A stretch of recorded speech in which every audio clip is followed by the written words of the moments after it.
In this video, we will show you how to use the clone function to copy a TaskPad button within the Cloud Retailer point of sale software.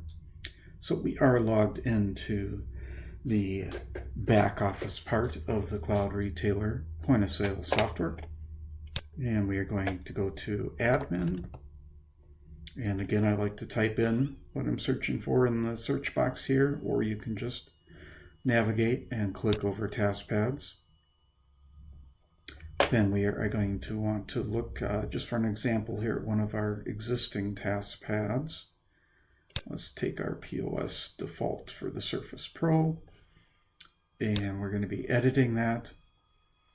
And basically from here, what you can do is if there's a button that you want to clone or copy, go ahead and click on it. Let's do an easy one, a bag of ice.